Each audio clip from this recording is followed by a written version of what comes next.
It's your buddy, it's your pal. I'm Karnak, and this is Serenity Wargaming and Explanations. As part of my Star Wars Armada content, we're going to be looking over the upgrade card Hot Landing. One of the alternate names for this card is Hot Garbage, largely because there just really doesn't seem to be a clear use of this card yet with what is available for the factions that can use this upgrade card. And who can use it? Well, let's dive right in. So, Hot Landing, you'll see there's a little dot or bullet point in front of it, signifies that this card is unique. There can only be one Hot Landing in your fleet. Bottom left hand corner, you see that this card is a fleet command card, so you need to equip that to a ship that is able to take that. You'll sometimes see this card on flagships where the commander is, because they can equip, if they've got an offensive retrofit, they can equip Flag Bridge, which then allows you to equip this card. This is something that definitely works well in that situation because you're not spending any cost to get the card going, as we can see when we will review the text. To continue on though, how do you know which factions can equip it? If you look at the bottom right hand corner of the card, you'll see that it's equipable only by the Republic and the Separatist factions, and it's 3 points. Okay. As I usually do, I'll read through the card in full, and then I will break down specific points after that. Or I will read the card in full, give a general quick, this is how it works, and then go into further detail. All right. At the start of the squadron phase, friendly squadrons with Adept gain grit until the end of the phase. When a friendly squadron with Adept is destroyed, you may choose one enemy ship at distance 1 to 2 of that squadron. If you do, that ship gains 1 raid token of your choice. So this upgrade card has 2 different effects going for it. The first is that at the start of the squadron phase, any friendly squadrons that have Adept get grit until the end of the squadron phase. The second part of this upgrade card is that if a friendly squadron that has Adept is destroyed, if it's at distance 1 to 2 of an enemy ship, you can choose that ship to throw a raid token on it. And nuts and bolts, that's how this upgrade card works.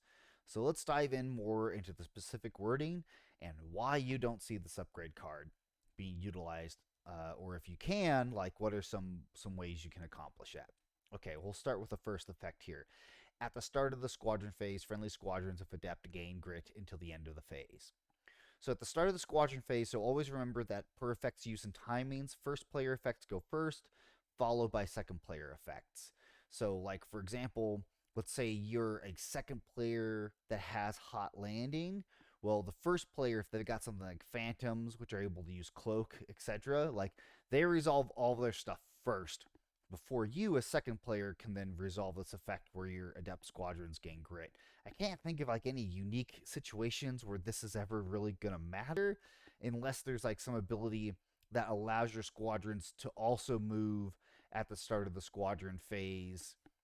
But again, like you as a player, for your own effects, you get to choose the order of your own effects. Your opponent can't choose for you, and you can't choose how your opponent resolves their effects. But again, first player first, second player second. So this first effect, though, for friendly squadrons, getting Adept grit, that can be useful. Okay, second part here.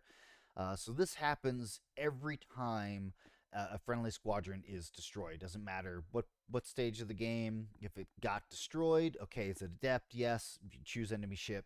If you're at distance 1 to 2, throw a raid token on that enemy ship.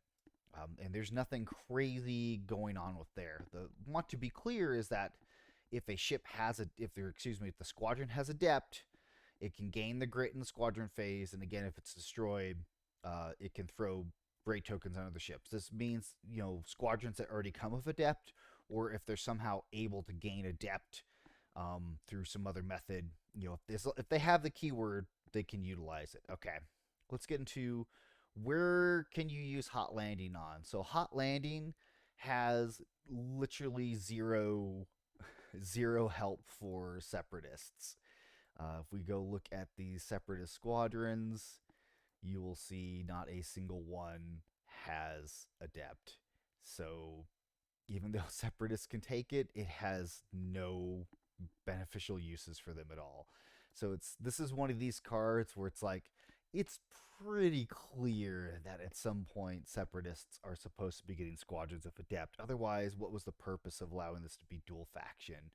Um, I don't know. I don't pretend to understand what may or may not this card may be for a faction in the future. But for the Republic, the only squadrons that have adept are essentially all of the Jedi's in the Delta Sevens. This includes the new Anakin Skywalker. You have Anakin in the Y Wing that has adept, and of course you've got the Delta Seven squadrons themselves. So pretty much the answer being Delta Sevens, except for Y Wing Anakin, which has adept. Now Ahsoka, even though they have adept, they already have grit, and there is no such thing as double grit. Either you have grit or you don't have grit. There is no such thing as like grit 2 or something like that. Okay, there's no numerical value as described. Just like you can't have like Bomber 2 or Heavy 2 or Intel 2 and other things of that nature. So for these squadrons, again, there's just not a whole lot of use. I could see maybe Anakin having some benefit, except for the whole fact that they can just spend a defense token and they're ignoring engagement anyway, and they can run away. Um, for your Delta Sevens, this could be beneficial. Where yeah, if they're only being tied down by one enemy squadron, they can get out of range and go someplace else. They are pretty speedy, but again, typically wherever you're putting your Delta Sevens, that's where they're wanting to be to fight because they have counter. Um, I honestly have no idea what the purpose of this upgrade card is for the first part with the squadron phase. Friendly squadrons getting that have adapt can get grit. Um, I could see some instances where some minor repositioning would like be beneficial, but again, at the end of the day, it's I just don't see the purpose. Same thing with the second part here. Raid is useful. It can be useful, especially for disrupting your opponent. So kind of having like, well, if I'm already throwing my adept squadrons into flak range and they're getting blow up, it's nice to then be able to throw raid tokens out on those enemy ships that are nearby, like if they're trying to do squadron commands or navigation. So there's some small benefit. Is it worth 3 points in a fleet command slot? I mean, I don't know. Delta Sevens are already expensive enough, especially the Jedi. It's like you really don't have a purpose of wanting your squadrons to intentionally get in flak range where they will die very easily. So I don't know. The upgrade card, uh, it seems really at odds with what squadrons can take this. So don't see a whole lot of benefit from it. You never see this upgrade card except for when somebody's being silly. Other than that, there's no other clarification, errata, or anything like that. The card works as it was intended. But of course, if you have found a way to utilize this upgrade card or have something that can benefit from that, please but comment below. I have never seen a use for it. But thank you for watching the video, and hey, I'll see you next time. Quick shout out to the sponsors of the channel. Firstly, to Otherworld Events. Regardless if you're needing assistance for event managing, planning, organizing, how to even start, or just need specific ideas for what it is you're doing that you already have a plan for, Otherworld Events can help you out. Second, to Admiral Tater Ship Shop. Admiral Tater Ship Shop, while specializing in Star Wars Armada miniature items, also has X-Wing and Legion items. If you're looking to really get some great looking acrylics on the table, whether it be holders for your upgrade cards or tokens or acrylic tokens, and most importantly, you just want a perfect range ruler with no flaws or errors in it that's going to give you exact measurements every time, highly recommend Admiral Tater. It's the range rulers I use at tournaments. I know they're cut perfectly, they're going to range perfectly, and I'm going to get that best measurement every single time. Also, just look at everything they have available.